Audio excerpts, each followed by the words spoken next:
Vengo acá para que les quede completo lo que la unidad de hoy, diseño de bienes, el ciclo de vida, después lo voy a ir desarrollando, por eso es que no interesa que no nos quede gran parte de esto grabado, las características o los atributos a tener en cuenta que he mencionado, y ver un poco la importancia que tiene el envase, el empaque, el embalaje y la unidad de carga, la unidad de estiba, porque todo esto va a ser también a los costos operativos.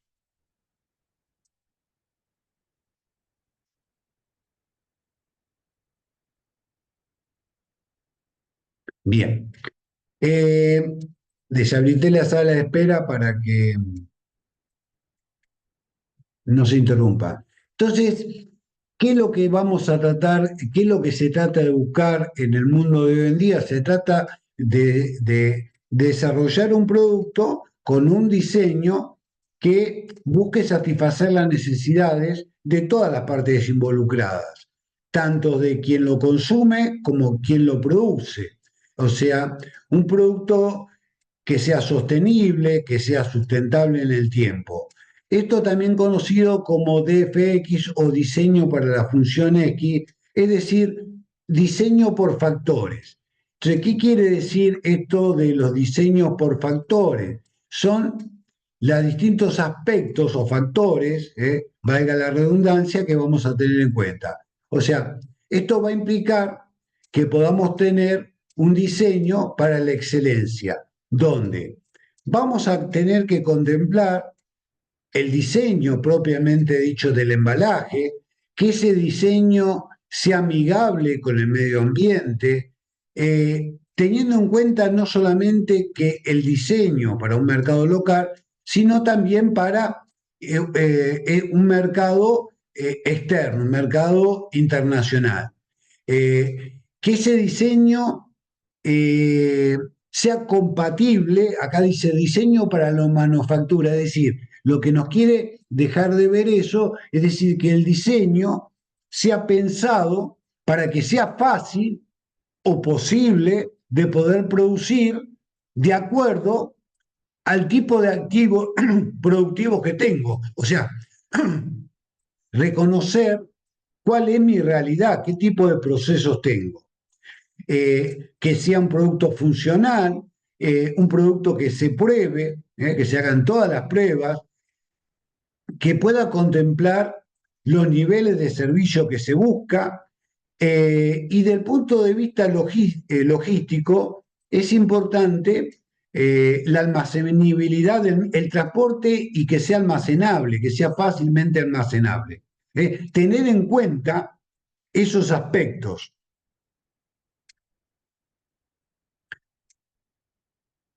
Y acá habla un poco de lo que se está incorporando en los últimos años.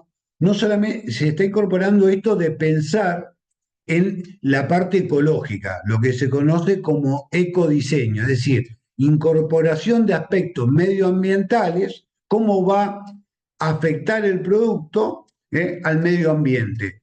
Incluso los envases, cuando el producto se deje se haya consumido, ¿qué va a pasar con el envase que contiene dicho producto? Entonces, como premisa, se trata de reducir al mínimo el impacto que pueda tener negativo en el medio ambiente. Y esto involucra una serie de variables que tiene que ver, que para poder lograr eso hay que contemplarlo desde la adquisición de la materia prima, durante el proceso de producción, el embalaje, la distribución, venta, el uso, la reparación y considerar que el producto pueda ser, en lo posible, reciclado. Y tener políticas de disposición final. Eh, Hay empresas, trabajar en una empresa de reciclado y me llamaron de la gente de la Ford que tenían serios problemas con la disposición de determinados elementos. Por ejemplo, los motores, que vienen todos embalados, todos los cañitos, no voy a ser muy técnico porque no conozco el tema, pero los motores vienen con un montón de tapitas para asegurar que nada obstruya las cañerías de esos motores. Bueno, es como cuando uno compra algo que le saca el fin, le va sacando una heladera, tiene esas cositas de seguridad para los vidrios, todo ese embalaje, y los tipos por norma de casa matriz tienen que disminuir al máximo toda ese scrap que se genera, y entonces buscaban reciclarlo con una empresa que pueda tener trazabilidad, o sea, con una empresa oficial que pueda demostrar qué se hizo con eso, porque ellos son responsables.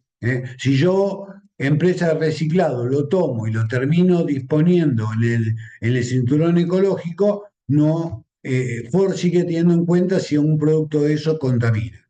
Eh, como todo, un monstruo buscaba tener un predominio sobre el chico, sobre el reciclado, y había unas piezas, me acuerdo de los faros de los autos que se sacan, que solamente tienen el efecto de poder estivar esa pieza, ese faro nuevo, y querían sacarlo, y, y nosotros le decíamos, no, mirá, este trabajo te lo tengo que cobrar. No puedo hacértelo como vos pretendés gratis. Hay partes que sí, porque yo reciclo y para mí es una materia prima y salimos beneficiados los dos. Le digo, mirá, le digo a uno de los directores que nos tocó trabajar, digo, mirá, esto es como que vos me quieras decir que me regalás determinadas piezas del Titanic. O sea, termina siendo el poder llegar al barco mucho más caro que la pieza en sí y hace que lo que vos me estás pidiendo sea inviable.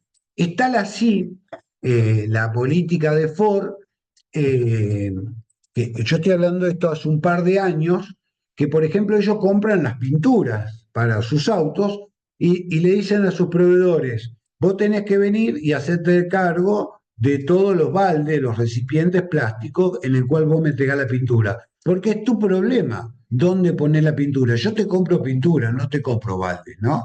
Bueno, y esto generaba todo, o sea, fíjese hasta qué punto el tema esto del reciclado y que va de la mano la disposición final, porque en algún lado el tema era que si los baldes plásticos es como para un reciclador, eh, usted sabe que hay diversa características de plástico, distintos tipos de plástico, depende la aplicación que se le quiera dar, no todos los plásticos son iguales. Si ustedes ven los plásticos abajo, tienen un triangulito con un número que los califica, uno, dos, tres, polietileno, polipropileno. Eh, claro, pero eso está contaminado con pintura. Entonces la pintura hay que quitarla.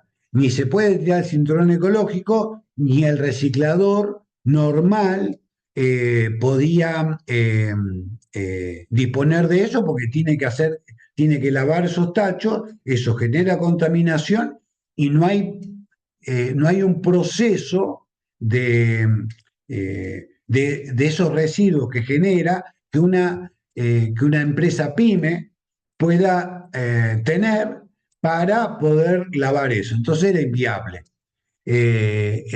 lo que pretendía la gente de Ford. Entonces esto, ¿qué quiero decir con todo esto?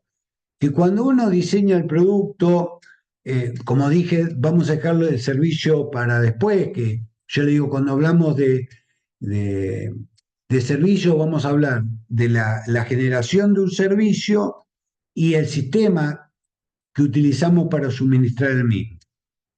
Entonces, decía que uno normalmente dice, bueno, yo quiero diseñar un producto que tenga determinadas características, que ofrezca, que satisfaga una necesidad del consumidor o crear una necesidad nueva, como fue en ese momento, no existían la música no se concebía escucharla en la calle o caminando, y un tipo inventó el Walkman y no estaba. Y bueno, se creó, y en función de lo que se creó, la gente adoptó ese producto y se ha ido mejorando. Bueno, y hoy tenemos un Spotify, ¿no?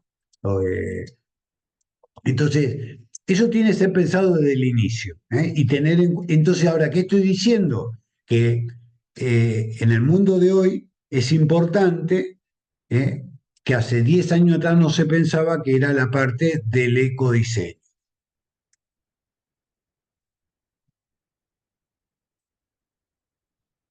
Profe, Sí, un ejemplo de eso pueden ser los envases retornables de las gaseosas también. sí, totalmente, totalmente. Yo trabajé en un par de empresas, estuve en Sambriones, en Coca-Cola, que bueno, Sambriones era una empresa que explotaba Coca-Cola, y ustedes no saben lo que son las máquinas. eh, ¿Vieron el aula donde estuvimos el otro día? Todo el módulo ese edificio cuadrado que está ahí. Bueno, así de grande es una máquina lavadora de botellas, Valmarco o Austral. Entonces, fíjense porque las botellas vienen de vidrio y tienen que tener un proceso de lavado y esterilización, porque eso puede haber estado sometido a cualquier cosa. Entonces, en las botellas reciclables, eh, que en realidad son reciclables porque se vuelven a utilizar en el proceso de producción esa materia prima. No es que se vuelvan a embotellar, ¿se sigue? Pero es un ejemplo. Entonces, lo que buscamos también es llevar productos que nos permitan una estandarización. O sea, eh, donde yo tenga especificaciones y mi producto es este, no sufre modificaciones, es un producto altamente estandarizado. Entonces, esto va a facilitar el proceso de producción, va a darle mayor velocidad, obviamente a un menor costo. Pensemos que hay productos como un lavarropa, donde yo tengo que asegurar los repuestos, el fácil intercambio de esos repuestos, ¿eh? O sea, darle una cierta universalidad a la parte de repuestos, ¿no es cierto? Bueno, eso implica pensar también en el desarrollo del producto en lo que acá denomina la estandarización.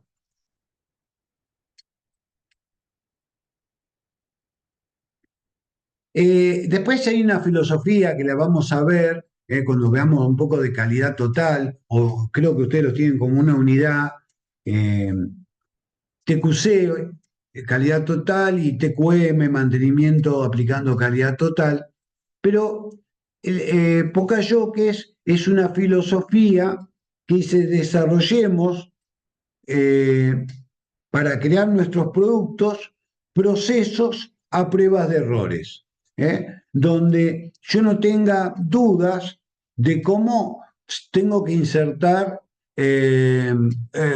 Fíjense, el último Pocahontas se dio en los teléfonos. Primero, universalidad, estandarización. Prácticamente, si no estoy desconociendo el tema, universalidad en los cables, que antes las marcas tenían sus propios cables.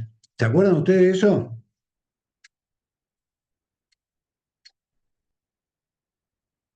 Bien. Y Pocahontas es a prueba de errores. No hay forma de colocarlo mal. Entonces, hay productos eh, que tienen que ser fabricados a prueba de errores.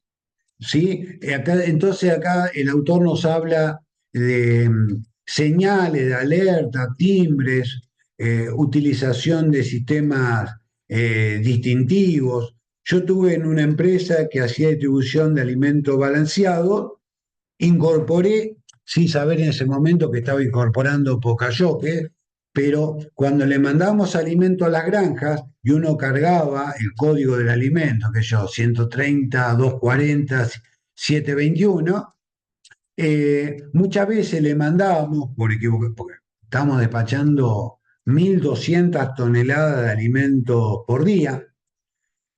Calculen que un camión chasis acoplado, como eso que vemos en la ruta, eh, lo normal es que tengan 30 toneladas, y entonces la cantidad de camiones que se despachaban por día. Eh, y como comenté en la avicultura, los pollos en su ciclo de vida comen 4 alimentos: preiniciador, iniciador, eh, eh, terminador y última semana. 4 alimentos, como si fuera un bebé, la NAN 1, la NAN 2 y el última semana, ese que se le da en la última semana, que es un alimento muy económico, que es de mantenimiento. ¿Eh? Ya no se busca que el pollo crezca, sino que no pierda peso, porque lo que yo busco producir, ¿qué son? Kilos. ¿Eh? Cuando más kilos produzca con la menor cantidad de alimento, el índice de conversión que ese proceso me va a dar va a ser mucho mejor. Bueno, y era muy usual en la semana que una granja, uno planificaba y cuando cargaba un código le mandaran a un bebé preiniciador, le mandaban iniciador. Es como, llevémoslo al término humano, a un bebé de una semana le doy la NAN 2 o le mando la leche La Serenísima, para hacerlo más grotesco. No lo puede comer porque primero el grano es más grueso y no lo podía comer.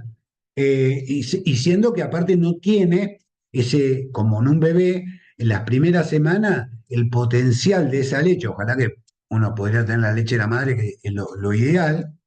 Entonces se busca emular eh, eso con un alimento que brinde todas las proteínas y lo que necesita un bebé en esa edad. Entonces, ¿qué hizo?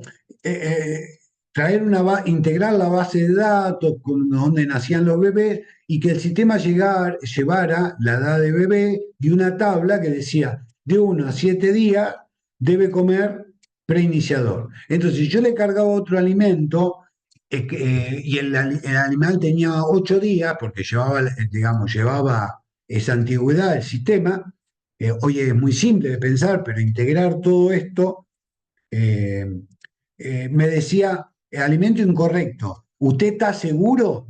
Porque puede ser que un supervisor me dice, no, mira, tuvo un problema con este bebé, pollito me refiero, le voy a dar 2 días más, por eso te pedí 2 días más de preiniciador, pero hay que entender los costos. Entonces, eh, había una Power, venía un supervisor y lo habilitaba. O sea, siempre todo se tiene que poder. O sea, el sistema no puede estar por encima de las personas, pero lo que buscamos, señales, alertas, timbres, luces, lo que fuera, para entender que no es un error humano, y yo siempre eso dejé que la última posibilidad la tenga el hombre. ¿De acuerdo? Bueno, y acá dice como cuando uno compra muebles que lo termina armando en casa, esto que compran en el Easy, bueno, tienen que estar diseñados para que tanto quien lo produce no le falten componentes, pero que también sea fácil de entender por una media de las personas, que no tienen que ser técnicos ni nada, ni siquiera deberían tener herramientas, más que un martillo, lo sumo. Bueno, todo eso es lo que debemos considerar en algunos tipos de productos que podamos llegar a desarrollar. Entonces, aplicando esta filosofía japonesa de poca yo que a prueba de errores.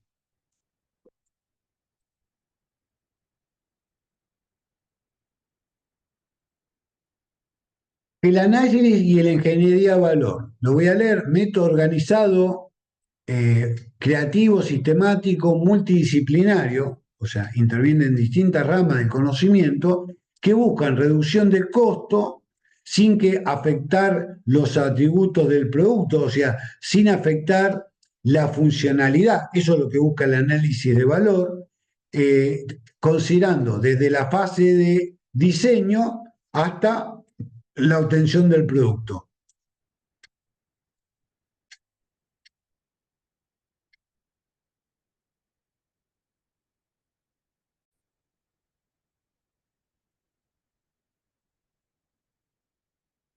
Bien, entonces, diseño del producto es el resultado de la función de operaciones en cumplimiento o en apoyo a la visión, a la misión, es decir, en apoyo a la estrategia empresarial donde se definió cuál es mi negocio y qué estamos apuntando y qué es lo que queremos hacer, cómo lo queremos hacer, y se desarrolló toda una estrategia. Entonces, operaciones es el responsable de poder brindar ese producto para dar cumplimiento a la estrategia empresarial. Entonces, básicamente tenemos una caja negra donde hay un proceso de transformación, donde a través, utilizando insumos, energía, distintos tipos de mano de obra, obviamente el recurso más escaso de todo, el capital, ¿eh? A través de un proceso de transformación que de acuerdo al tipo de demanda, depende el tipo de volumen, va a ser el proceso que definamos como el más apropiado para alcanzar ese objetivo, que es algo que vamos a ver en la unidad del día jueves. Entonces, esto nos va a permitir generar bienes y servicios, siempre considerando, como lo comenté en la clase anterior, el contexto interno, o sea, las restricciones que puede haber dentro de la organización y el medio ambiente externo. Entonces, vamos a considerar que para que exista un producto hay un paso previo que es el diseño. Entonces, el diseño es el prerequisito para poder obtener, para poder pasar a producir un producto. Sería igual que cuando hacemos un pronóstico, es el prerequisito para poder eh, establecer una proyección de volumen de ventas o de volumen. Entonces, es cierto que el diseño de nuevos productos es crucial en la vida de toda organización. Entonces, esto es un objetivo implícito. Las empresas buscan crecer, buscan incrementar su capital, su resultado. Y la forma de hacerlo es aumentando el mercado, ofreciendo nuevos productos, ayornando los productos que por ahí están llegando a una etapa de madurez y antes que lleguen a la etapa de declinación, poderle hacer un cambio, como en el auto, lo puedo ayornar, le puedo cambiar la pantalla, puedo hacer algún cambio estético que lo ayorne a los tiempos y haga que ese producto permanezca, tenga un horizonte de vida mayor. Entonces, es vital en todas las organizaciones no quedarse y la forma de incrementar esto es lanzando nuevos productos o, como dije anteriormente, ayornando los que ya están. Vale lo mismo para lo que es servicio. Si bien el diseño de nuevos productos no es una función de operaciones, sino que hay, llámese como se llame en cada organización, vamos a decir que hay un área comercial que es la que está atenta a la necesidad del mercado y es la que, en definitiva, por ahí puede traer las propuestas, qué es lo que se necesita, cómo vamos a obtener ese nuevo producto.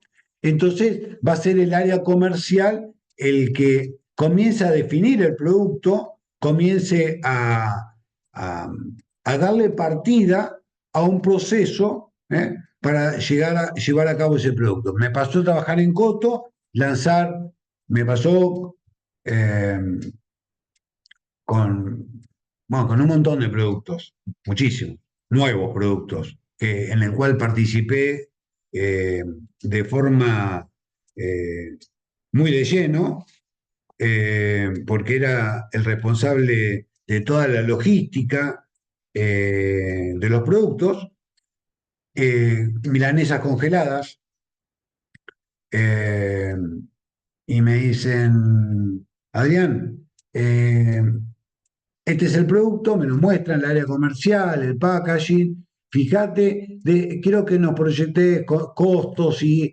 volumen de venta y zaraza y zaraza. Eran milanesas congeladas y empanadas también. Pero me aboco a las milanesas. Y yo dije, bueno, tenía la base de datos de todo el supermercado y empecé a analizar las ventas, cuánto representaban las ventas dentro de las carnes, cuánto representaban de productos congelados, las pizzas, este tipo de sibarita y todo eso, y entender un poco el mercado y dentro de los distintos supermercados, que son muchos los que tiene Coto, analizarlos por zonas y entender que había zonas donde el consumo de productos congelados estaba francamente marcado. Entonces, eh, y ahí digo, bueno, voy a hacer un análisis, suponer que puedo llegar a obtener un X porcentaje de ese mercado y después que me desarrollo en publicidad, de comunicación dentro del supermercado para alcanzar eso. Me pasó con los helados, teníamos una fábrica de helados, eh, que esto era una parte que dependía de Germán Coto, el hijo de Coto, eh, y quisimos entendíamos que teníamos un helado de muy buena calidad, hacíamos muestreos, degustaciones y trajimos desde México en los envases de policartón, que son como los de Häagen-Dazs, y tener un helado de ese tipo. Bueno, todo ese estudio y lanzamiento del producto realmente fue muy interesante. Pero convengamos que es una parte más del área comercial.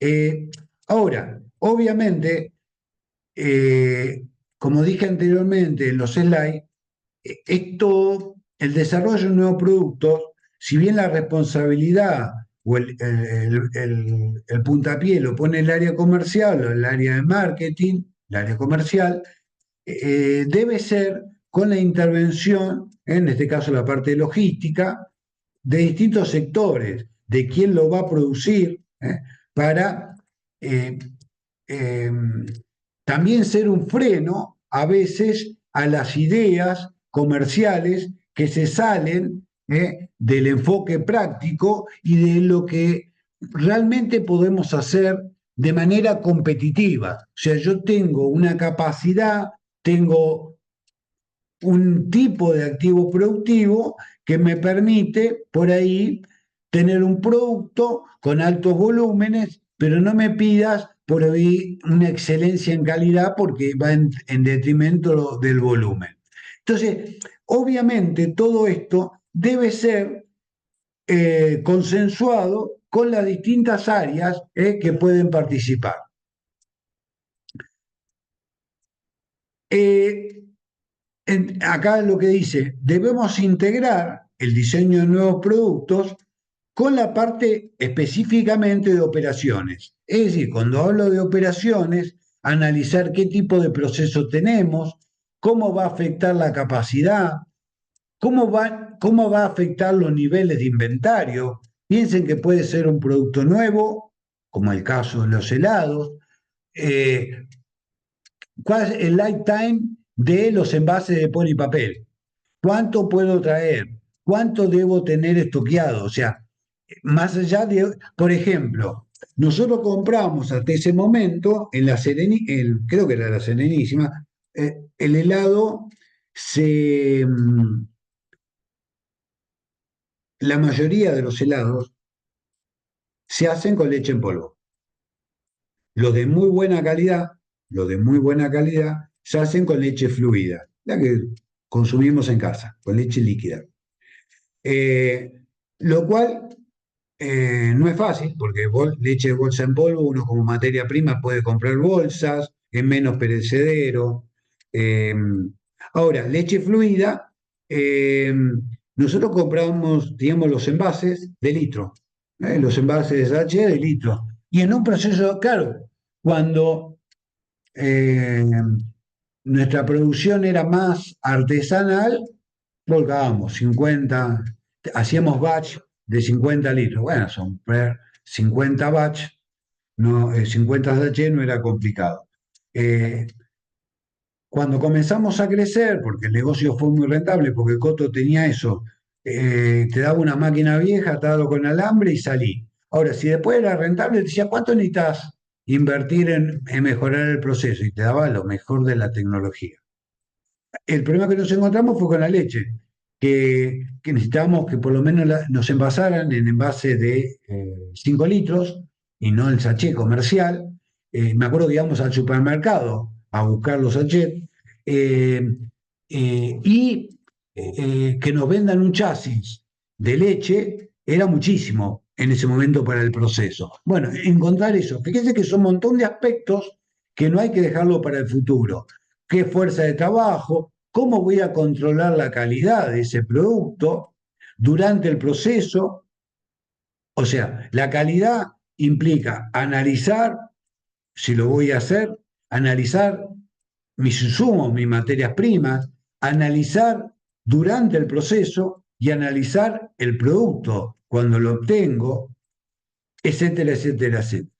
Entonces, obviamente, como mencioné hoy, yo tengo una estrategia empresarial que marca mi objetivo a largo plazo, y el resultado de operaciones es el de cumplir con ese requerimientos. Entonces, se van a buscar diseñar nuevos productos o ayornar lo existente, nada se va a hacer sin la intervención de operaciones, pero considerando las limitaciones.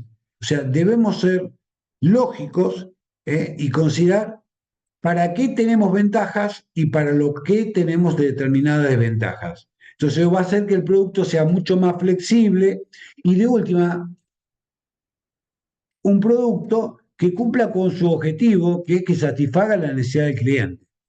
Entonces, conocer nuestras restricciones tecnológicas, conocer cómo son las operaciones existentes, cómo aumentar el volumen de un producto existente o ayornarlo o incorporar un nuevo producto, cómo va a afectar la operación existente, las restricciones que podemos tener humanas, operarios, supervisiones, etcétera. Restricciones económicas, porque por ahí esto implica que debamos tener un requerimiento de capital de trabajo muchísimo más. Y hay muchas pymes que ven proyectos rentables, productos rentables, incluso encuentran forma de financiarlo a través de sus bancos y no consideran en su análisis el capital de trabajo. La inversión que hay que hacer en capital de trabajo y que son muy pocos los bancos que financian el capital de trabajo, lamentablemente. Y bueno, ¿qué restricciones tenemos para poder llevar a cabo nuestra política de calidad? Entonces, el diseño de producto podríamos dividirlo para su estudio en distintas fases. Yo acá estipulé tres partes importantes en que podemos dividir, no queriendo ser taxativo, no es que digo, el estudio de un producto se divide en tres partes. Según algunos autores lo pueden dividir en cuatro, en cinco, depende la división o subdivisión que haga de alguna de estas partes. Pero básicamente podemos hablar de estas tres grandes partes, que es, la primera tiene que ver con el estudio del proceso de diseño. O sea, diseñar un producto, vale también para cuando veamos servicio, representa un proceso en sí mismo que debe tener una naturaleza interfuncional, es decir, tenemos que hacerlo con la colaboración de todos los sectores intervinientes.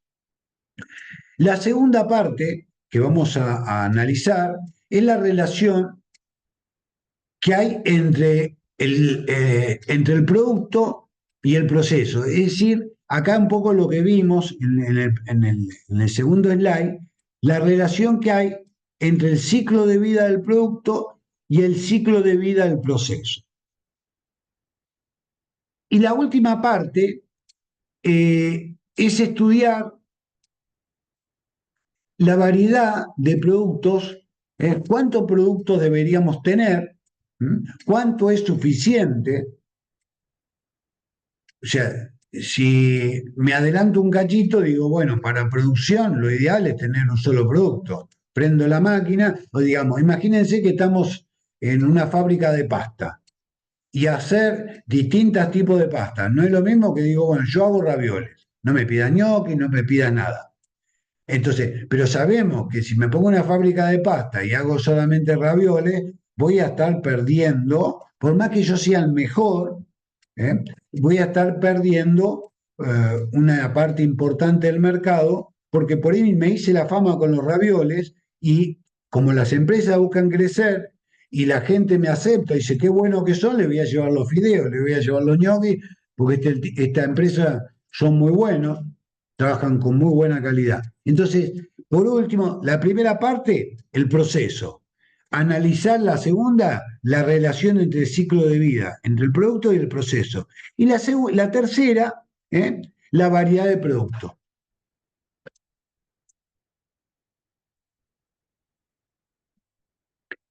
En, lo, en este estudio del proceso, en este estudio, vamos a tener en cuenta que la introducción de nuevos productos van a provenir de distintos enfoques, de distintos orígenes, de distintas pulsiones.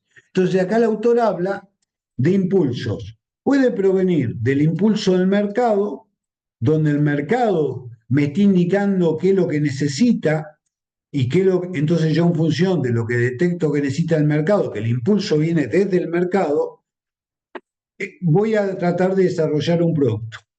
El otro impulso es de puertas adentro, digamos, desde la tecnología, desde las operaciones. Entonces, desde mi tecnología, de lo que yo tengo capacidad, voy a buscar desarrollar algo que pueda no ser existente y sea algo totalmente novedoso, o sea, que hasta puedo, como fue el tema de Walkman, hasta puedo llegar a crear la necesidad en la demanda, considerando que tengo la tecnología para poder generar eso. Y por último, nos habla de un impulso interfuncional que dice, tomemos lo mejor de cada uno de estos dos puntos anteriores, de manera de, de obtener eh, las consideraciones del mercado, estar atento al mercado, pero reconociendo qué capacidad tengo y si realmente mi tecnología me permite satisfacer eso.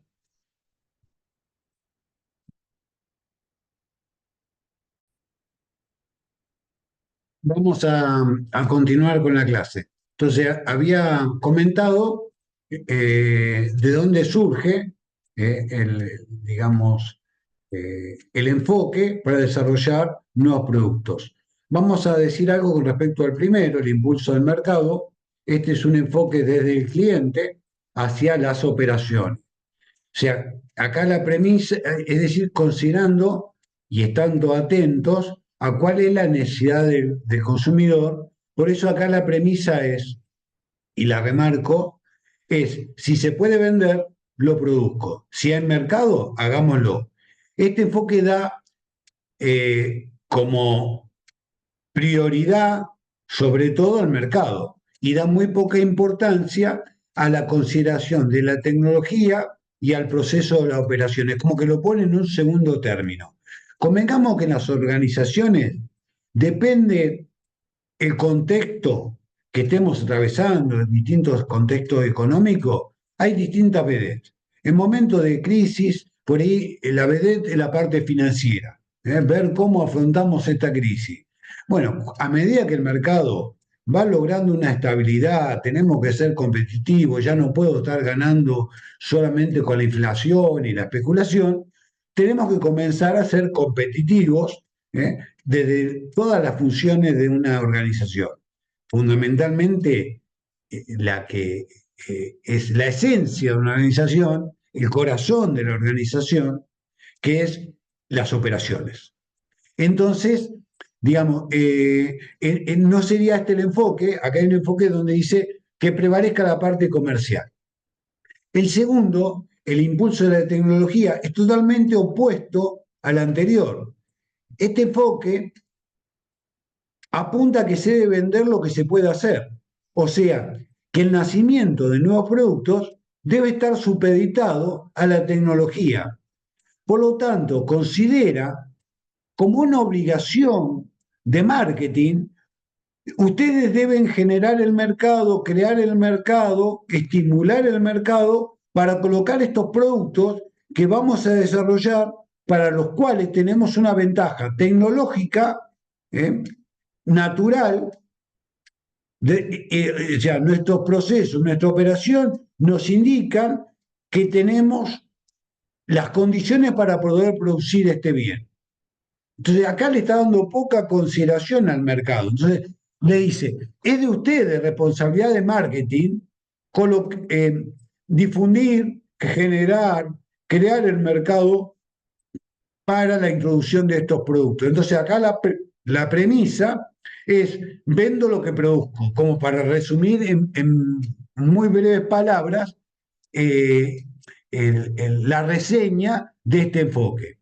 Y por último, el enfoque interfuncional, que este enfoque es mucho más racional, que dice, se debe vender lo que se puede hacer, o sea que el nacionamiento de productos debe estar supeditado a la tecnología, pero considera que la tarea, pero considera que se debe hacer eh, con la coordinación, con la anuencia de marketing. O sea, marketing y operaciones deben trabajar de manera conjunta considerando qué es lo que necesita el mercado, pero atentos, reconociendo la realidad práctica de cuál es nuestra tecnología, cuáles son nuestros procesos. Entonces, si nosotros hacemos de esto, dando un enfoque, el enfoque interfuncional implica un enfoque mucho más racional, ¿eh? Como digo, tiene un enfoque interfuncional, ya no debe depender de marketing o operaciones, sino en la conjunción de ambas, donde de enfrente sabemos que tenemos un cliente mucho más exigente, apertura a los mercados internacionales, donde puede buscar satisfacer su necesidad con productos importados. Entonces, tenemos que ser competitivos. Y la única forma de poder ser realmente competitivos es con la cooperación con la cooperación de las distintas funciones, ¿eh? eh, que vemos plasmada dentro de una organización. Llámese producción, llámese ingeniería, marketing, finanzas. Entonces, la cooperación de todas estas funciones obviamente es crucial para desarrollar un producto exitoso. Entonces, de esta manera, el desarrollo de un nuevo producto va a surgir como un esfuerzo coordinado entre las distintas maneras, entre las distintas funciones, y vamos a tener mayor probabilidad de desarrollar un producto exitoso que satisfaga al cliente, pero aprovechando al máximo los recursos o las capacidades o las habilidades que tenemos disponibles, o sea, los recursos que tiene la empresa.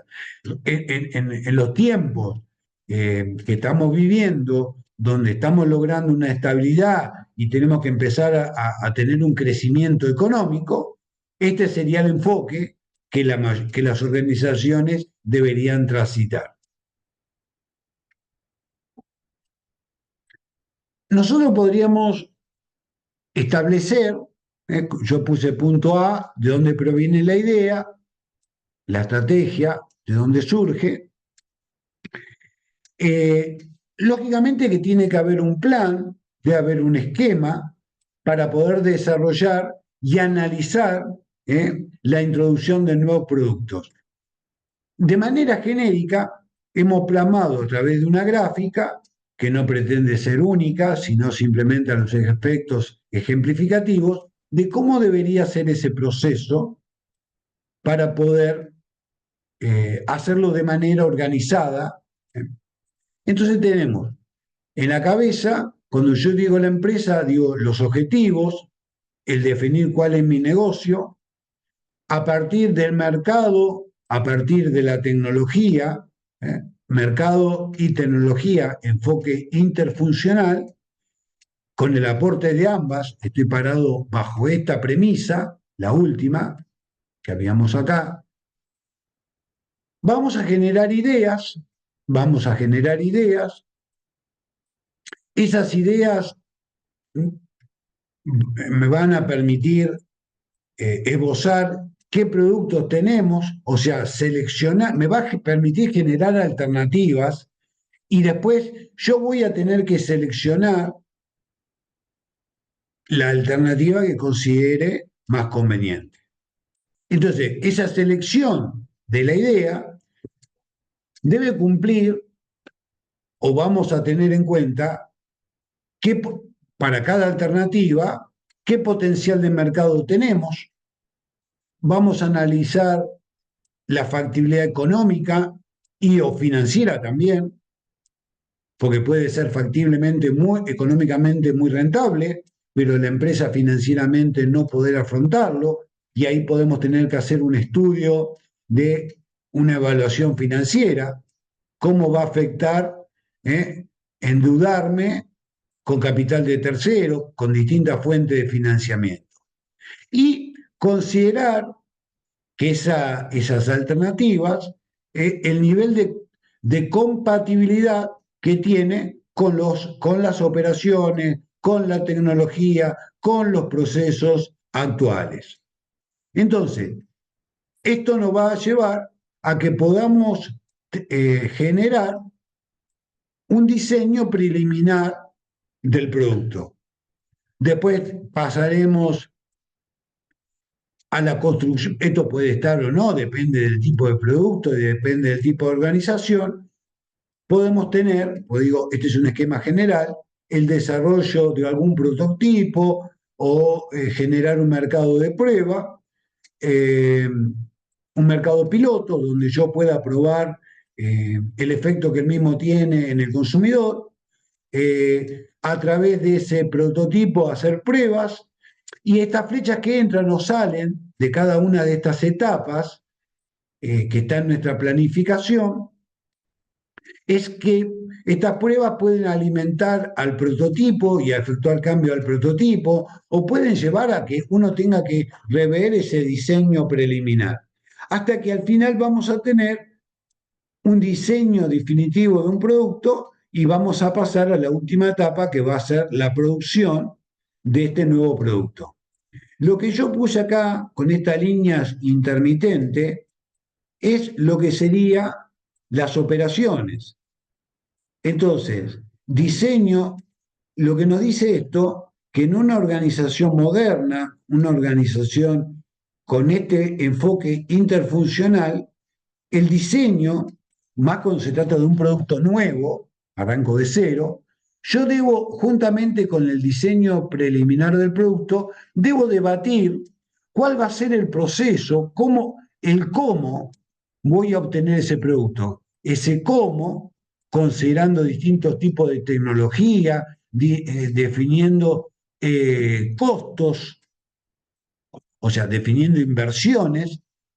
Entonces, esto va a implicar un diseño preliminar del cómo, del proceso. Entonces, cuando yo tenga el diseño definitivo del producto, debo tener ya en ese momento el diseño definitivo del cómo, o sea, de qué forma voy a obtener ese producto.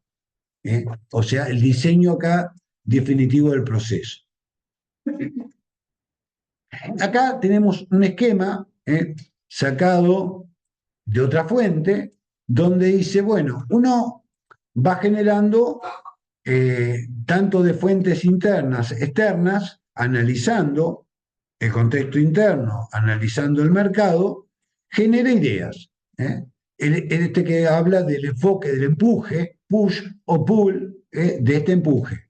Entonces, a partir de ahí, como para verlo distinto, generamos ideas, estas ideas se van filtrando, vamos a ir generando una selección, entendiendo descartando las que consideramos que tienen, las que no tienen potencial o las que tienen menos potencial, o dicho de otra manera, voy a ir quedándome con aquellas que tengan más potencial, y hasta que voy a llegar con lo mismo que dije en el cuadro anterior, al diseño preliminar, a las propuestas, a las pruebas sobre un prototipo y al diseño definitivo. Nosotros en los helados, por ejemplo, el mercado de prueba era una sala de reuniones donde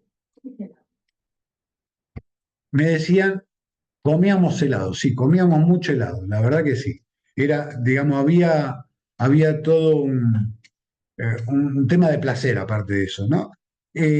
Pero poníamos distintas marcas, Fredo, topes con los cuales nos queríamos medir y tenían números, íbamos probando y teníamos una tablita que íbamos poniendo distintas, ya estaban predeterminadas las características y le poníamos un puntaje.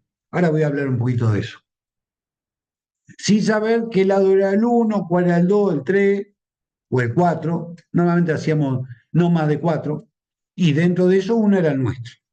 Entonces íbamos viendo los puntajes y veíamos, de acuerdo al puntaje que había sacado el nuestro, qué debíamos mejorar, qué debíamos mejorar. Fíjense que tampoco es algo prohibitivo, sino que tiene que ver un poco con la creatividad. Entonces, acá vuelvo a repetir lo que dije anteriormente. Con la generación de la idea, este autor considera que debe pensar ya en el diseño del proceso. Pensar en el diseño del proceso implica factibilidad técnica, tengo la tecnología, es accesible. ¿Eh? Análisis, quiénes son los proveedores de las materias primas, el diseño preliminar de ese proceso, las pruebas del proceso y el diseño definitivo. Y acá lo que va diciendo que en toda esta etapa se van decantando aquellas que tengan menos viabilidad o menos puntaje. ¿Vamos bien, chicos, hasta acá? Sí, sí, Sí. sí, bro. Profe, Sí. una consulta. ¿Qué serían las pruebas al prototipo? ¿Qué se hace en esa etapa?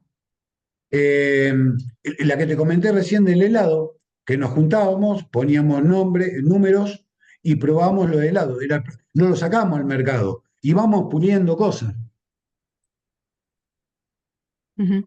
En la industria automotriz, ¿no viste nunca el Discovery o algún documental cuando se lanza un auto que todavía no se lanzó, se lleva a los principales salones donde están los autos que se lanzan al mercado, pero también están los prototipos, que son modelos en arcilla, sobre el cual se ve qué impacto genera en la gente. Vos no te das cuenta prácticamente que es un modelo en arcilla.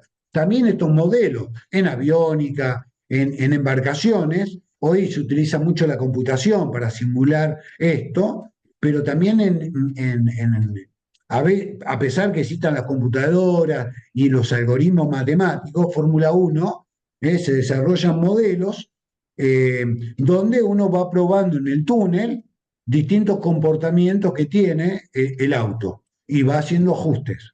¿Me seguís? Sí, sí, sí, perfecto. Bueno,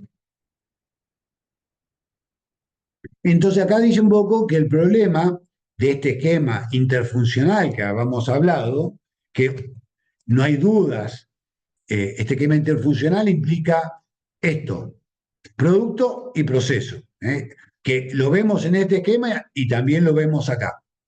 Son dos formas de mostrar lo mismo. Es lograr en una organización la cooperación de todos los sectores, que aunque esto parezca una obviedad, a veces resulta difícil si no la empresa no tiene una cultura organizacional adecuada. Hay veces que las empresas desarrollan una competencia donde dentro de los propios sectores parece que son distintas empresas y es el enemigo el otro, ¿no es cierto? Eh, bueno, acá hablo un poco de lo que ya hablamos, generación de la idea, entonces las ideas, cómo se generaban, dice, las ideas se pueden generar desde el mercado, estando atento a las necesidades de los consumidores o del potencial tecnológico, del potencial tecnológico, o sea, qué es lo que tengo y cómo le puedo sacar el mejor provecho a la misma. Ejemplos de tecnología que han dado origen a nuevos productos es el nylon y la industria del plástico. O sea, el nylon, que nace acá con el ingeniero o el químico, no me acuerdo, Wallace, por los años 1935, que era un investigador que trabajaba en la empresa DuPont, que busca en ese momento sustituir las fibras naturales por una fibra sintética. Y convengamos, primero por el alto costo que tenía, básicamente surgía de la seda, el algodón, en las mujeres, las medias, eran exclusivamente de seda y las chicas que lo han usado saben con qué facilidad se enganchaban, imagínense que eran de seda lo que valían, entonces se buscaba hacer algo que pudiera sustituir. Y así es como nace el nylon. En los años 40, ¿ya dónde viene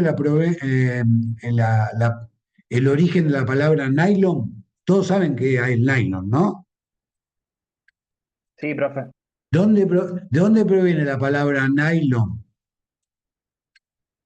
La vamos a separar. NY, de la unión de NY y LON. NY, Nueva York.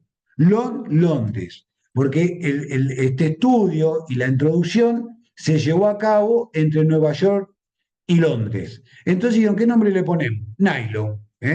Entonces, esto tuvo una explosión, pero una explosión comercial y productiva, o productiva y comercial, en las mujeres con la demanda de las medias de nylon, que tenían un costo bajísimo, porque se sustituyó una materia prima natural por una materia prima sintética. Y a partir de ahí, el auge de la ropa deportiva adquiere un auge tremendo en la Segunda Guerra Mundial, donde los paracaídas eran hechos con seda, entonces los paracaídas, los uniformes, que estas fibras plásticas distintas permitían hacer uniformes de los militares que repelían el agua, la humedad. En la industria automotriz, cinturones de seguridad, hablo tanto del nylon como del plástico en general, alfombras, tapizado, y a través de los plásticos, distintos tipos de plásticos, generar piezas que eran que mostraban tener resistencia y un muy bajo costo, eran fáciles de producir y se podían utilizar en las maquinarias. Imagínense que antes de que esto adquiere auge, después que termina la guerra, con toda esa industria que se había puesto en marcha, que, digamos, la industria bélica se había investigado mucho, bueno, ¿qué podemos hacer ahora? ¿Cómo podemos volcar esto al mercado? Y bueno, muchos artículos que se hacían en metal, que es una licuadora, un lavarropa, o como le llamaban en ese momento, comenzaron a fabricarse con piezas plásticas que tenían mucho menor costo, era mucho más fácil, y si bien esto generaba que el envejecimiento, porque la tecnología avanzaba a pasos gigantados, como eran de tan bajo costo, eran fácilmente reemplazables, ¿no? Por eso nosotros siempre, cuando yo era chico, decía en Estados Unidos, dejó de andar, no se arregla. Y a mí me pasó estar en Europa y ver en año 2012, 2013, ver las teles tiradas en la calle y cuando pasaba el basurero se las llevaba. Entonces esto ha tenido todo un impacto en la industria alimenticia, como desarrollamos recipientes para líquidos, para productos, pasta dentífrica, que también mejoró la producción, el envase, lo que hablamos hoy, y la logística para la distribución.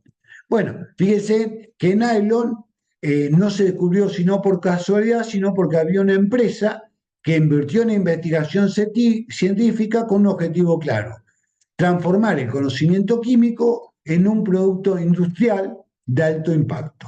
¿Eh? La selección del producto dentro de las etapas, digamos, eh, implican hacer pruebas antes de poder seleccionar, analizar las distintas alternativas, y entonces voy probando y voy seleccionando. Entonces, podemos establecer una división de dos grandes pruebas, diciendo pruebas primarias y pruebas secundarias.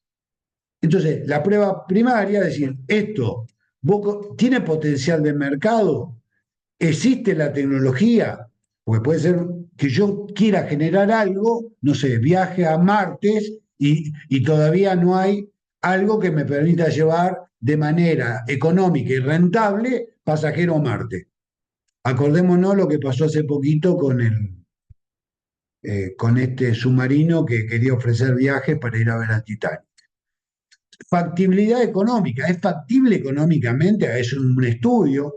La factibilidad financiera. Bueno, todo eso, una vez que yo pase, si pasa estas distintas estudios de factibilidades y prefactibilidades, bueno, analizaré otros aspectos como: ¿es legal lo que quiero hacer? ¿No va en contra de la moral? Y otros, etcétera. Bueno, entonces esto va haciendo que yo vaya descartando. Normalmente, para poder organizar esta selección, uno puede establecer una base de ponderación. ¿Eh? Entonces, voy a crear una tabla de ponderación donde yo ponga de los distintos productos que tengo como alternativa.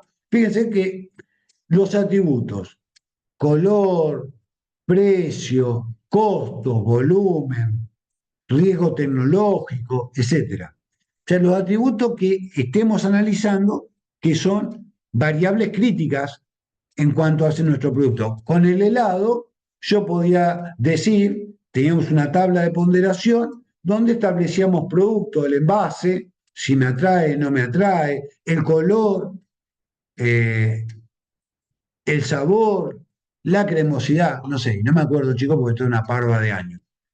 Entonces establezco atributos, y lógicamente que todos los atributos no son iguales, porque yo siempre tengo que atender. Si yo tenía una profesora, doctora en economía, amiga, eh, y me decía: si usted le da a un ingeniero agrónomo que desarrolle una pastura óptima, no hay vaca que lo pague.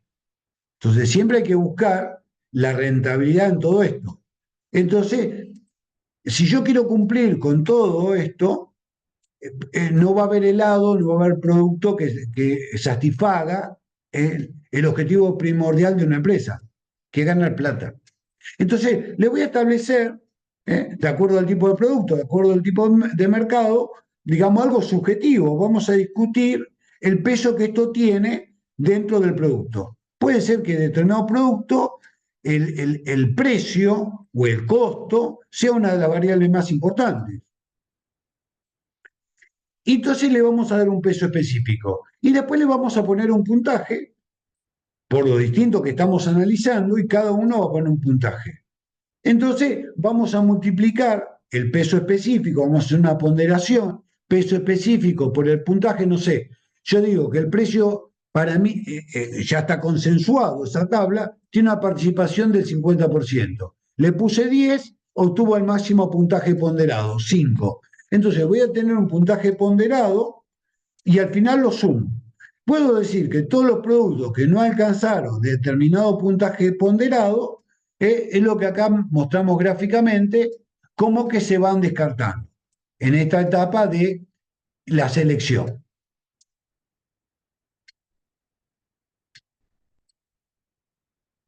Bien, entonces muchas veces uno puede establecer, como en las encuestas, ¿qué le parecieron las clases del docente?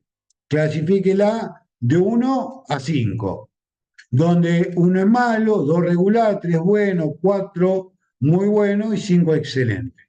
De esta manera vamos a multiplicar ese puntaje y vamos a obtener un puntaje ponderado. Una forma de hacerlo para darle cierta objetividad. Yo, por ejemplo, utilicé esto, ya le expliqué que lo hice con los helados, pero también cuando gerencié empresas en la parte de administración y teníamos que tomar distintas personas para distintas áreas, eh, eh, yo me acuerdo que me cansaba, que iban pasando las personas, estábamos en la reunión, al principio íbamos haciendo un filtrado general, a medida que uno iba avanzando ya, no sé, era para logística. Bueno, venía el responsable de logística y le hacíamos un prefiltrado. Eh, y después que uno veía 4 o 5 participantes, es como que perdía la objetividad. Entonces yo le digo, no, me acuerdo que considerándolo lo que viene esta materia, digo, no, vamos a establecer, porque lo que yo quiero establecer acá es que muchas cosas que vemos, les voy a demostrar que tiene aplicaciones en otras funciones. Entonces digo, vamos a establecer una tabla de ponderación. Entonces, ¿qué es lo que buscamos del candidato? Conocimiento, experiencia, la presentación, la puntualidad, la capacidad de trabajar en equipo. Ahora, para vos, ¿es importante la capacidad? No, mirá, porque el tipo está solo, en realidad, en la tarea que tiene que llevar. Bueno, ¿qué puntaje le damos? O sea, todos estos atributos tenían que sumar el 100%, el 5. Y después, entonces, teníamos entrevistado 1, 2, 3, 4 y 5. Y le íbamos poniendo un puntaje, o pueden tener una ficha por cada uno para no influir en qué le puso uno al otro, y al final tener una ponderación. Entonces, es decir, los que no alcanzaron este puntaje lo descartamos, los que alcanzaron este puntaje debatíamos, poníamos observaciones, y es como cuando uno llama a una segunda entrevista donde ya disminuye la cantidad, capaz que hay 6 personas, y hasta una tercera entrevista donde ya, o una última entrevista donde ya queda esa terna y a partir de ahí uno define. Entonces acá les muestro un ejemplo de tabla donde uno pone el nombre, la hora de inicio, la finalización, y acá está puesto en forma aleatoria distintos atributos. Puntualidad, presencia, experiencia laboral, el currículum vitae, el análisis de la formación, su postura, proactividad, personalidad, si es autocrítico y obviamente responsabilidad, debilidades. Entonces, en función de esto, uno debe desarrollar el cuestionario de las preguntas que va a hacer. Porque si uno no tiene esa agenda, termina, cosa que nunca me gustó, la conversación comienza a tener desvíos que no apuntan exclusivamente a lo que uno está buscando. Y entonces uno iba poniendo un puntaje, 0,5 por 8, teníamos un puntaje. Por ejemplo, tanto. Y siendo puntaje máximo, acá puse por ciento, pero no, es 11. Y bueno, íbamos descartando. ¿Se dan cuenta un poco de la aplicación que tiene esto, chicos? Sí, sí. Bien. Sí, profe. Después tenemos el diseño preliminar, digamos, ya hemos seleccionado el producto, entonces podemos decir que en la selección del producto, que es la etapa anterior, hemos definido el esqueleto, hemos definido la generalidad. En el diseño preliminar es donde se termina, este diseño preliminar, ya estoy trabajando sobre el producto que escogí y comienzo a hacer refinamientos sobre el mismo. Entonces, soy más específico sobre determinadas pautas. El costo, sobre qué costo nos vamos a mover y qué calidad, el rendimiento, etc. Entonces, el diseño preliminar se toma en cuenta un gran número de compensaciones entre costo, calidad, rendimiento, ya que el resultado debe ser un producto competitivo y que se pueda producir y que el mercado lo pueda pagar. Entonces, digamos, acá viene el ejemplo de la vaca, ¿no? Si regenero la pastura que es lo máximo, lo mejor, no hay vaca que lo pague. Quiero desarrollar la mejor leche en polvo, van a ser 4 bebés que van a poder realmente pagar esa leche o sus padres, ¿no? Entonces, ese análisis. Por último, bueno, por último no, esto puede estar o no, depende de qué producto y depende del tipo de organización, que fue lo que me preguntó una compañera. Entonces, puedo llegar, en algunos casos, a la construcción de un prototipo. Esta forma puede tener varias formas: modelo en arcilla, maqueta, no sé, estoy diseñando locales. Digo, bueno, quiero ver los locales, qué forma, qué visión. Yo, por ejemplo, estoy asesorando, que les comenté, una empresa eh, eh, que va a ser una especie de bar, de lugar a tomar algo, muy exclusiva, con show. Y entonces llamé a un diseñador para que me haga un render, donde eso con vista 3D, todo, para mostrárselo al dueño, a ver lo que yo pienso y lo que yo considero que debe ser, que ahí está un poco la base de la experiencia de uno, que eso no se estudia. eh, lo que uno estudia, o sea, esto es como, eh, eh, yo puedo ir a la escuelita de fútbol, pero ¿tengo condiciones o no tengo condiciones? Puedo ir al Colón y practicar ballet toda mi vida, puedo tocar la guitarra y estudiar música, pero hay condiciones naturales que tenemos. Entonces, siempre les digo, encuentren cuáles son sus condiciones naturales. Por eso fue un poco esa nota de recibimiento que le hice, y aprovechar al máximo para lo que mejor estoy preparado. Entonces, eh, por ejemplo, ahora render. Hago un render donde yo puedo ver en 3D, sería un prototipo, y ir generando cambios. Y a partir de ahí yo puedo hacer un estudio de la inversión que necesito para llevar ese render a lo físico. Pero fíjese, le estoy dando vida, y lógicamente eso va a implicar también eh, reducción de costos, eh, por cambios que uno tenga que hacer sobre la marcha. Y yo siempre le digo al dueño, esta no es tu casa hace lo que quiera, esto es un negocio.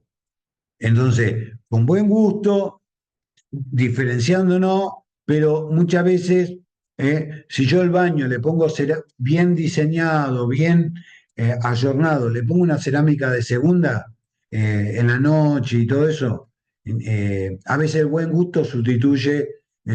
Pongo una cerámica de primera, me gasto un montón de plata, y el tipo que la va a colocar no lo hace de la forma más idónea posible. Lo que estoy haciendo es resaltar más todo el efecto de colocación.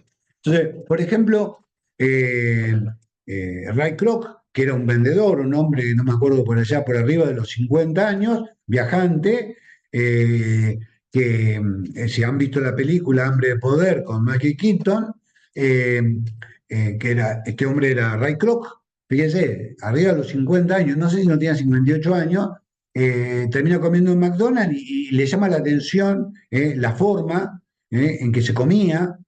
Eh, bueno, los hermanos McDonald habían desarrollado un estilo de restaurante, comida rápida, en San Bernardino, California. Entonces, después fueron replicando este modelo. Ray Kroc interviene en esto, le compra a los hermanos McDonald porque ve el potencial, y comienza a replicar esto, y armar como un proceso de producción. Tiene que ser un proceso de producción disminuyendo los tiempos y con un control de calidad exhaustivo. Bueno, si a alguno le interesa más, vea la película, creo que está en Netflix, o la googlean, Hambre de Poder con Michael Keaton, y está muy bueno. Esto como lo del libro de la meta, ¿no? Que lo pueden llegar a ver la película. A través del prototipo vamos a hacer pruebas sobre distintas variables, técnica, comercial. Una degustación es una prueba. Como acá dice, se harán también pruebas en un mercado piloto para analizar el comportamiento de dicho mercado.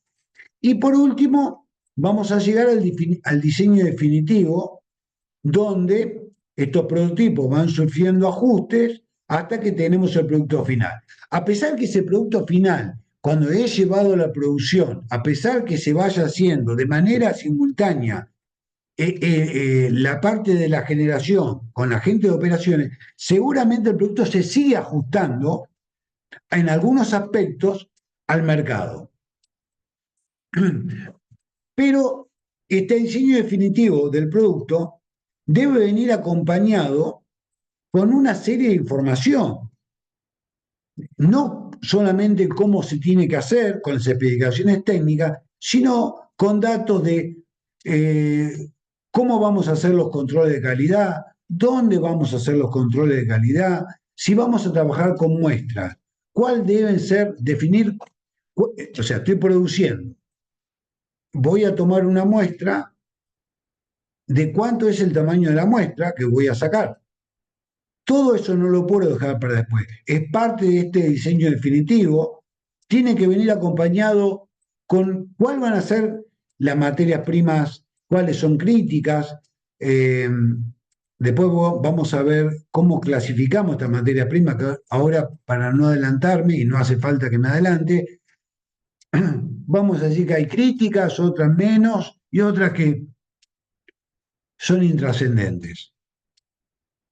¿Y qué niveles de inventario vamos a tener? ¿Cuánto debo tener estoqueado de esa materia prima? O sea, toda una serie de información debe venir acompañado que va a servir al departamento de compras, va a servir al departamento de control de calidad, va a servir a mantenimiento. Cada cuánto hay que hacer mantenimiento en los procesos que utilizamos para generar ese bien, que va a depender del volumen o la capacidad de producción. También va a servir a la parte financiera para que sepa cuánto debe afectar y armar el presupuesto, que ustedes lo han visto en evaluación económica y financiera.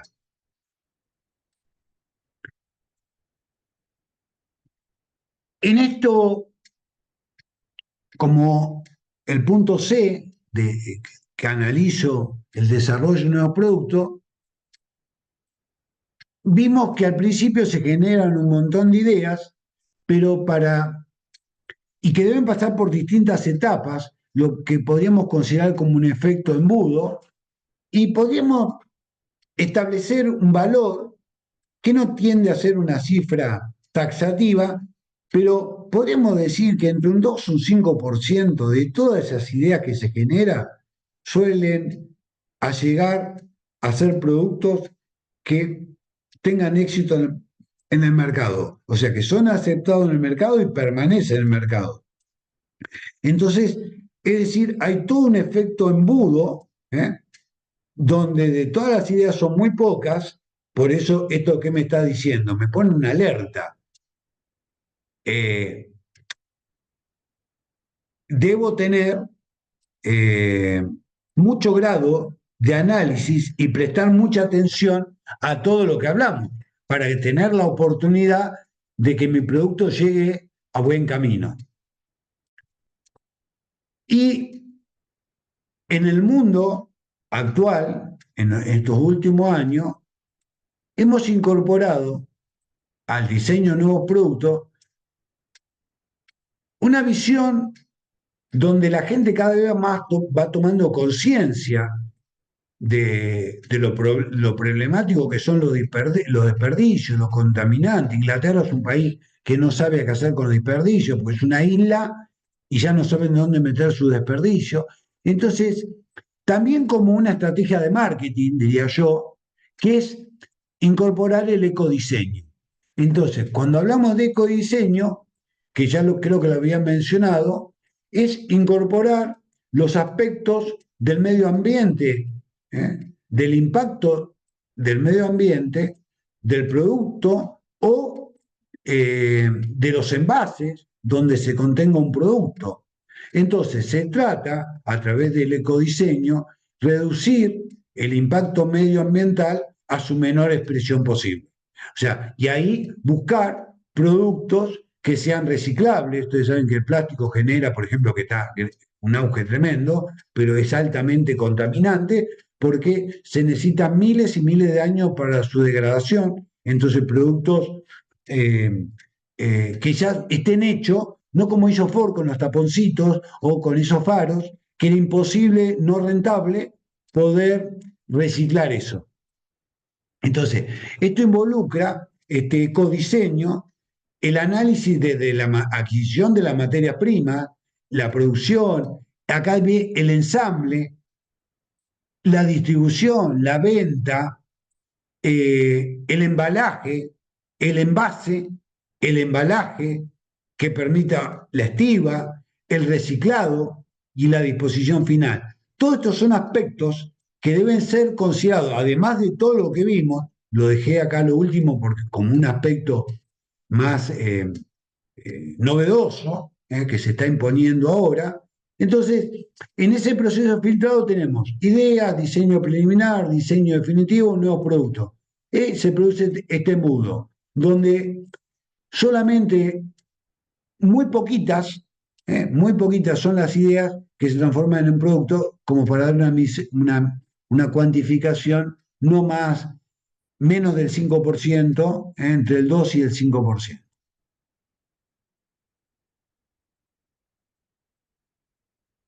Entonces, un poco la clave acá es desarrollar productos de manera consensuada entre el área de marketing y operaciones, realmente considerar que los productos pueden ir a un mercado local, pero con la apertura que hay, con la forma de comunicación que tenemos hoy las personas, nuestros productos busquen satisfacer necesidades. Hoy, antes de hablar de exportación, hablábamos de grandes empresas, o cualquier pyme fabrica hojotas, fabrica un producto discreto frente a productos continuos, masivos, puede estar pensando en la exportación.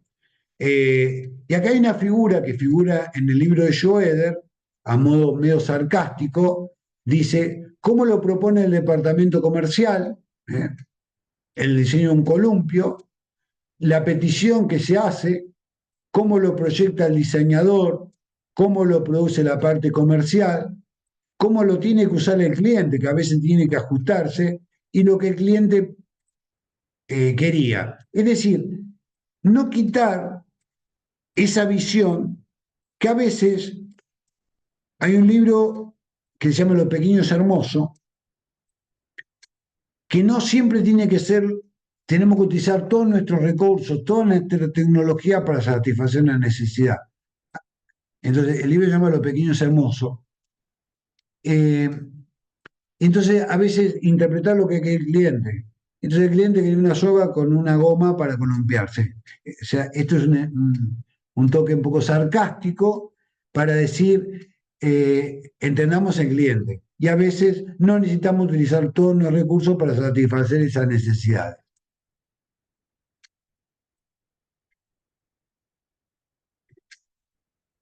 En el proceso del desarrollo de la tecnología, a veces, por más que uno haya hecho toda esta planificación, todo lo que hemos mencionado hasta ahora, suele haber inconvenientes en el momento de producir ese bien. Entonces se dice que entre el diseño del producto y operaciones hay como lo que se conoce como una falta de alineación entre lo que estamos diciendo y al momento de querer obtener el producto.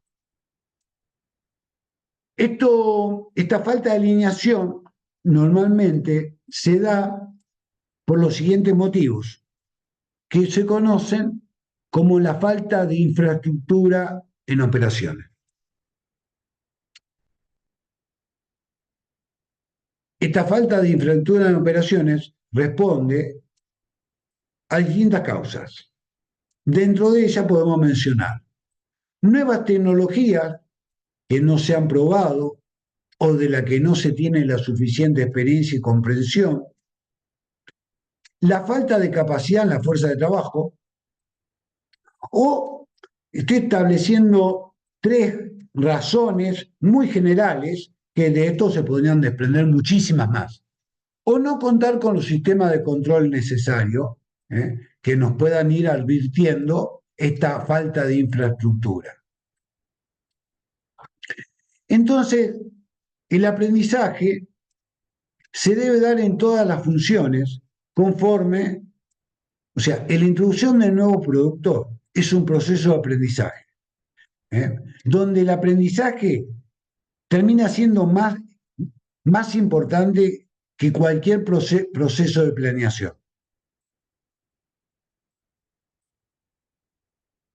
Le voy a leer esto. Esta frase significa que la transferencia tecnológica no se limita a mover una máquina, un software o un conocimiento de un lugar a otro, transferencia tecnológica, sino que implica un proceso más profundo, la transferencia tecnológica, que es aprendizaje organizacional. La empresa o la institución que recibe la tecnología debe aprender a usarla, adaptarla y mejorarla. También implica un aprendizaje cultural.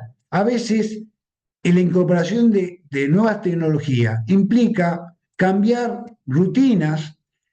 Las personas somos resistentes al cambio, por eso hablo de lo cultural. Cambiar hábitos de trabajo y forma en que la organización está acostumbrada a desarrollar su cultura para que estas nuevas tecnologías funcionen y funcionen de manera exitosa. Es decir, va a haber un aprendizaje acumulativo, ya que tanto quien transfiere como quien recibe esta tecnología va generando nuevas capacidades y un conocimiento práctico. Es decir, en otras palabras, la transferencia de tecnología es valiosa, no solo por lo que se transfiere, sino porque obliga a las personas y a las organizaciones a aprender. Y ese aprendizaje puede ser técnico, manejo de una herramienta, pero también debe ser estratégico, cómo usar para innovar y mejorar los procesos. Y esto implica todo un cambio cultural dentro de la organización.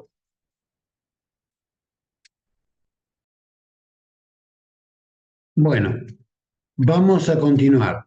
El punto siguiente, dentro de todo lo que tiene que ver con el diseño del producto, vamos a analizar un poco la interacción que ya lo había mencionado anteriormente entre el diseño del producto y el proceso. O sea, tratando de establecer un vínculo entre qué relación podemos establecer entre el producto y el proceso. Y esto lo vamos a analizar tomando como parámetro el ciclo de vida del producto.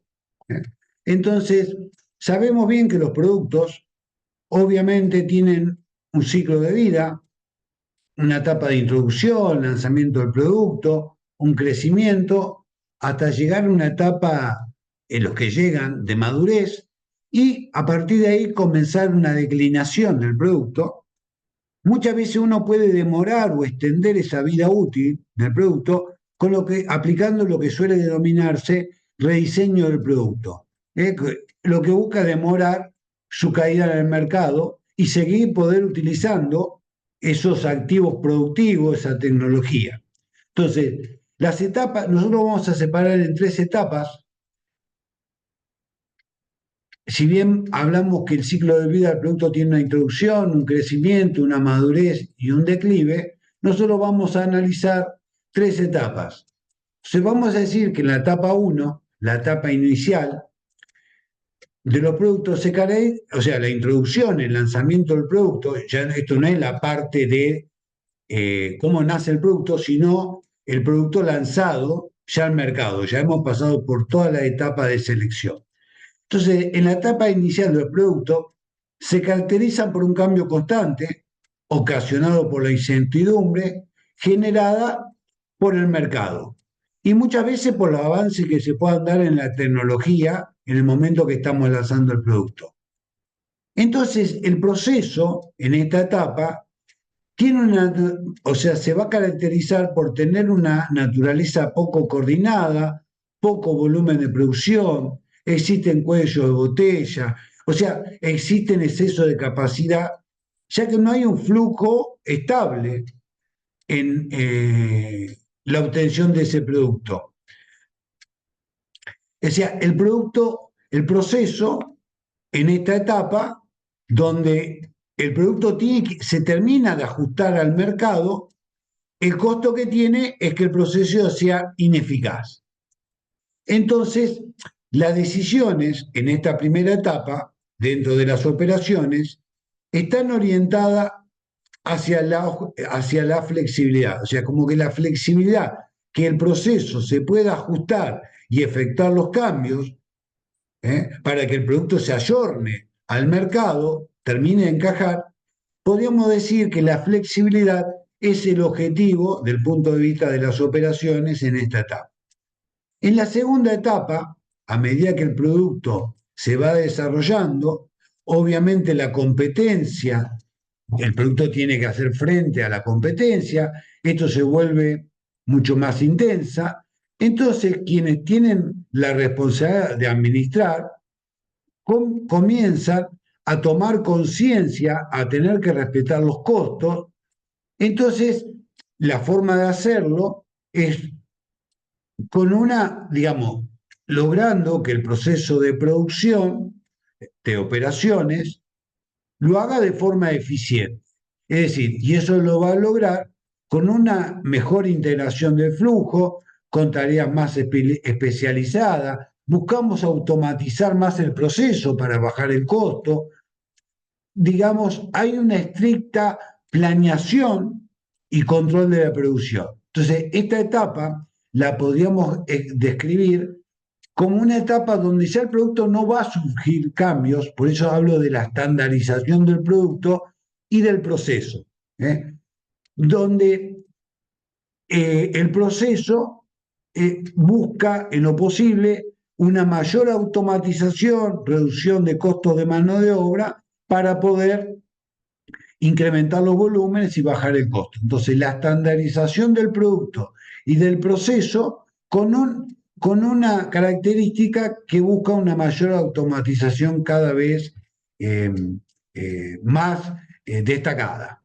En la tercera etapa, conforme el producto alcanza su etapa de madurez, la competencia se vuelve cada vez más fuerte, por lo que se requiere cada vez que el producto ya no le puedo cambiar nada, ya el producto está altamente estandarizado, por lo tanto, lo que trato es de reducir al máximo los costos que me permitan llevar una política de precios no tan agresiva, incluso frente a nuevos productos sustitutos que pueda ofrecer la competencia, yo aprovechar que los míos satisfacen a un menor precio. Pero ese menor precio tengo que hacerlo a través de una reducción de costos. Entonces, el producto en esta etapa no se toca nada, mientras que el proceso sí evoluciona, sí sigo innovando para ver cómo puedo mejorar aún más ese proceso, cómo puedo automatizarlo cada vez más, de manera de que me permita reducir los costos. Por último, cabe destacar que tanto la innovación, que en tanto la innovación del producto, generar cambios, va declinando a través de su ciclo de vida, el proceso se va innovando, va buscando mejores formas de poder llegar a obtener dicho producto, o sea, va mejorando, se va efectuando cambios. Entonces, esto a través de herramientas computarizadas, como el diseño manufactura por computadora o el diseño asistido por computadora, va a permitir que esto sea mucho más fácil. Gráficamente, lo que estamos viendo que a medida que va pasando el tiempo, la innovación de los productos va decayendo, mientras que la innovación del proceso va creciendo. Entonces, acá vamos a analizar lo que es la ingeniería concurrente y vamos a decir que la ingeniería concurrente es una filosofía orientada a integrar sistemáticamente en forma simultánea el diseño del producto y los procesos, para que sean considerados de un principio, que es lo que habíamos dicho en el enfoque interfuncional, que el nacimiento del producto tenía que ser con un enfoque interfuncional, con la participación de las operaciones, por eso habla de ingeniería concurrente, para que sean considerados desde el principio todos los elementos del ciclo de vida de un producto, desde la concepción hasta su disposición final, pasando por la fabricación, la distribución y la venta. Entonces, tengamos bien claro qué entendemos por esta ingeniería concurrente que nos va a permitir lograr esto que vemos en esta gráfica. Innovar en los procesos en la medida que la innovación en los productos termina siendo prácticamente nula. Los objetivos que podemos extraer de la ingeniería concurrente serían, vamos a mencionar algunos, acortar los tiempos de desarrollo de productos, elevar la productividad, aumentar la flexibilidad, utilizar los mejores recursos, obtener productos de alta calidad, reducir los tiempos y los costos que esto implica en el desarrollo de nuevos productos, establecer en la empresa una cultura que apunte a esta ingeniería concurrente, a esta coparticipación, a esta cooperación que habíamos hablado, es decir, lograr, se desprende a través de esto, lograr integrar al desarrollo de nuevos productos las distintas áreas de la empresa. De esta manera vamos a poder asegurar el cumplimiento de satisfacer la necesidad del cliente. Como yo dije, en este ciclo de vida del producto, que tenemos un horizonte planetario, una etapa de declinación, aprovechando los procesos de producción que vimos que a medida que se van transcurriendo el tiempo, van creciendo las innovaciones, voy buscando, o sea, yo fabrico tortas, ¿cómo puedo hacer mejor la torta? Ya la torta la tengo estandarizada, no acepto cambios. Yo vendo torta de cumpleaños, con estos adornos, no me pidas nada. Ahora, yo puedo mejorar, porque me lo va dando una curva de experiencia, ¿cómo puedo mejorar ese proceso de fabricación? Ahora, como yo logré toda esa curva, toda esa experiencia, esa innovación, ese mejoramiento en los procesos, entonces me vendría muy bien extender la vida útil de los productos. Entonces uno va a buscar extender la vida útil de los productos, que es el otro punto que sigue, el análisis de valor. Entonces, ¿cómo puedo extender la vida útil de los productos? A través del análisis de valor. Entonces, vamos a decir que existe una necesidad constante de mejorar los productos y servicios que se producen para seguir siendo competitivos. Entonces, la innovación, el introducir innovaciones, es una necesidad básica para lograr estos objetivos. Entonces, el análisis, este elemento que estamos mencionando, el análisis de valor, proporciona una herramienta muy conveniente para poder organizar, para poder plasmar estas innovaciones, que nos va a permitir focalizarnos de una manera práctica en mejorar el valor de nuestros productos o servicios. Entonces, vamos a decir, dicho todo esto, que el análisis de valor es una filosofía que nos va a guiar en estas innovaciones y que esta filosofía busca eliminar todo aquello que origina costos y no contribuye ni al valor ni a la función del producto. Recordemos, para poder continuar, la diferencia que hay entre valor y costo. El costo es un término, un valor absoluto, que es la cuantificación de distintas variables, materia prima, mano de obra, que las expresamos a través de un valor monetario.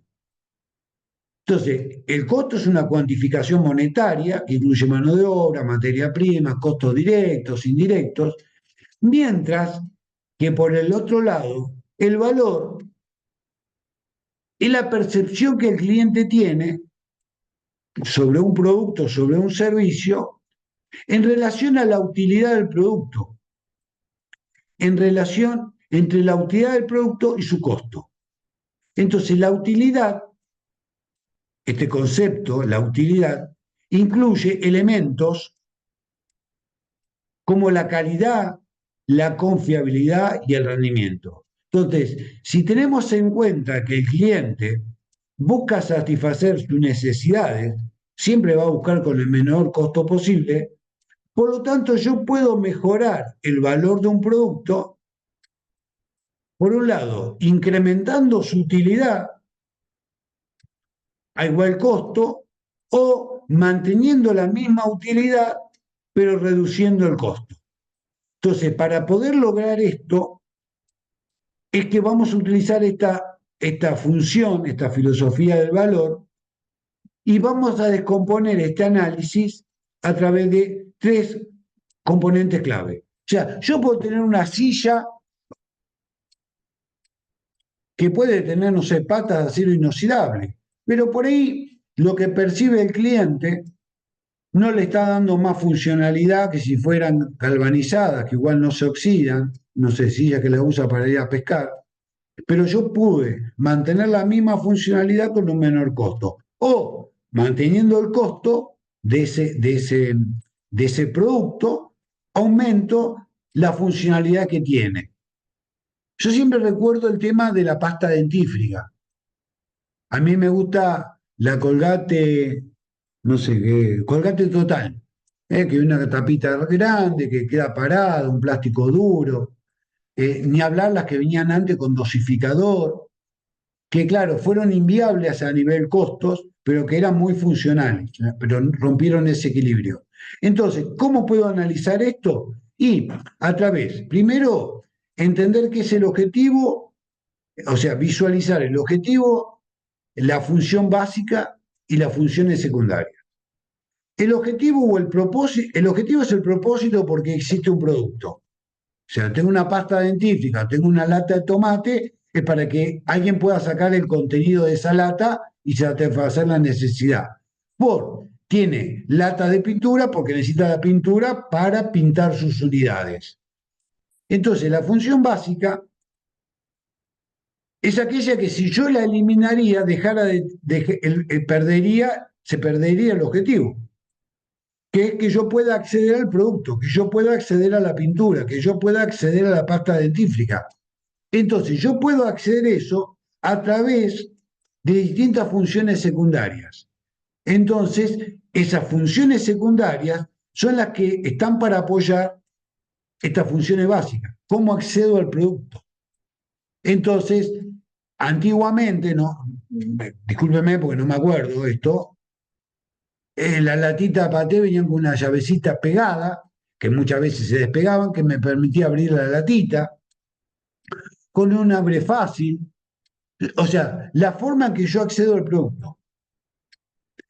Muchas empresas han bajado en las aguas minerales o en las bebidas, han bajado sus costos, eh, bajando el micronaje del PET con la que están hechas.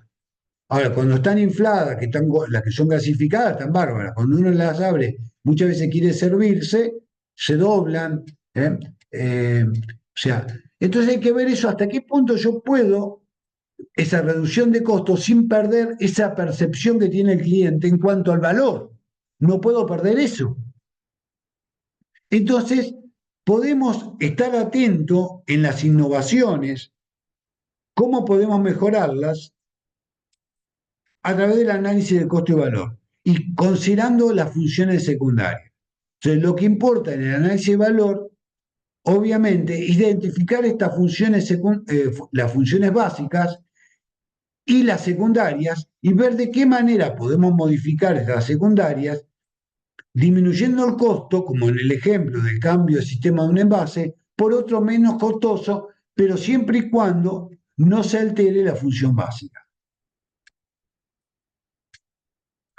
Por último, recuerden que yo dije que íbamos a abrir en tres aspectos el desarrollo del producto, el análisis de un producto, que era el desarrollo, las etapas, después establecer la relación entre el ciclo de vida del producto y el proceso, y dentro de eso metimos la función de valor, y por último era analizar la variedad de productos. Entonces, el punto clave acá, la pregunta del millón, sería ¿cuál variedad de productos resulta suficiente? Es un punto muy controversial. La variedad de productos la podemos analizar desde el enfoque de operaciones, desde el enfoque de producción o desde el enfoque comercial. Del punto de vista comercial, sostienen que tener un gran número de productos, familias de productos, va a dar la posibilidad de ofrecer a los clientes una mayor gama de satisfacer sus necesidades y por ende incrementar las compras o la posibilidad de compra. En ocasiones me ha pasado cuando trabajé en una fábrica de alimentos balanceados, donde el área comercial se quejaba porque no teníamos lo suficiente cantidad de alimentos frente a la competencia. Teníamos 3 tipos de alimentos para perros en ese momento, que no estaba tan en auge este amor por donde hubo todo un cambio cultural. Las familias han dejado de tener hijos y han incorporado mascotas, entonces no teníamos el alimento premium, esto como la leche, ¿no? La NAN 1, 2, 3, para cachorros, para animales grandes, para animales adultos. Y nosotros teníamos un proceso que permitía, era muy eficiente para grandes volúmenes y para alimento a granel.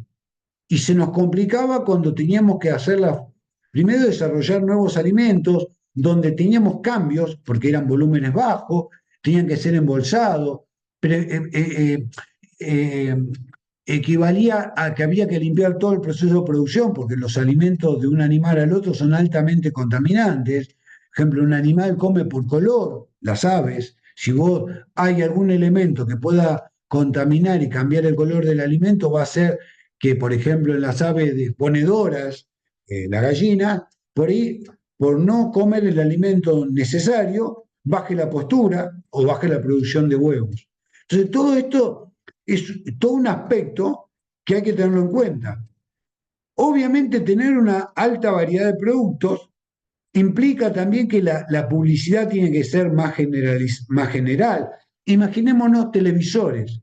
Vendo televisores LED de 55 pulgadas, pero dentro de 55 pulgadas uno encuentra distintos modelos y ya no tiene que ver con el poder adquisitivo, porque hay gente que por ahí en ese segmento del mercado lo puede pagar, pero tenemos que tener, que no lo hay en la mayoría, vendedores capacitados que sepan informar la diferencia, porque este sale esto de 55 y este de 55 sale hasta el doble. Entonces, capacitar para no perder esa venta de alguien que lo puede pagar. Entonces, es mucho más difícil esa capacitación. Del punto de vista de operaciones, tener una alta variedad de productos, obviamente implica esto, cambios en la línea de tensión, cambiar de producto. Esto implica dificultad en los procesos, interrupciones, cuello de botella. Entonces, obviamente, no tengo duda que el ideal de producciones sería tener un solo producto con altos volúmenes de producción. Entonces, acá se genera toda una dicotomía donde uno, a través de la variedad de productos, dice, ¿cómo la podemos salvar? Entonces, el impacto, este cuadro comparativo, en la variedad de productos, del punto de vista comercial, trato de mostrarlo de una forma más esquemática, lo que dije, mayor gama de opciones para los clientes. El cliente tiene mayores posibilidades, le ofrezco más alternativas. Se evita perder venta frente a los competidores con mayor oferta. Desventajas. Riesgo de confusión en el cliente. Productos similares pueden ser difícil de encontrar la diferencia en el cliente. capacitación de los vendedores, que puede resultar más compleja, o la que tengamos insuficiente, que no pueden transmitir la diferenciación. Obviamente la dificultad es más costosa y menos efectiva. Es difícil focalizarnos.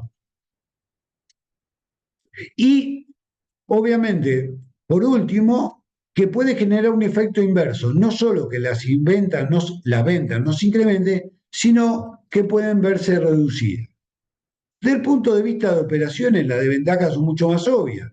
Mayores costos de producción y administración, materias primas, distintas materias primas, mayor complejidad, que es lo que estaba diciendo, en la gestión de los inventarios y los procesos, dificultad para especializar los equipos y al personal, y se diluyen las economías de escala. Es decir, si yo produzco mayor cantidad, puedo distribuir mayor cantidad de costos fijos, con lo cual logro una economía de escala. Esa economía de escala, que es una ventaja en cuanto a costos, o sea, si yo tengo un costo fijo de 1000 y produzco 1000 unidades, no es lo mismo si yo produzco 10.000. Estoy distribuyendo los costos fijos entre mayor cantidad de unidades. Entonces, podríamos decir que el ideal sería pocos productos y alto volumen de producción que me permitan eficiencia, menores costos y la estandarización. En síntesis, desde lo comercial se va a buscar tener variedad para atraer los clientes. En operaciones se busca la estandarización para lograr la eficiencia. Es decir, hay que encontrar un equilibrio entre la variedad para vender y la simplicidad para producir. Ese sería un poco el objetivo.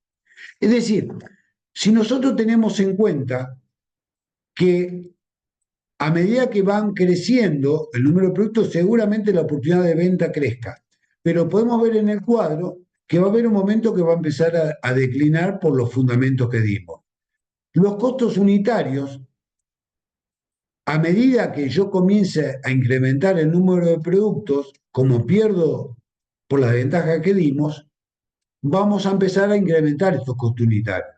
Por ejemplo, por la pérdida de economía de escala. Es decir, si yo superpongo estas dos curvas, voy a ver en mis utilidades que hay un punto de equilibrio donde podemos encontrar una variedad de productos óptima que permita satisfacer estas dos necesidades. Entonces, es encontrar eso.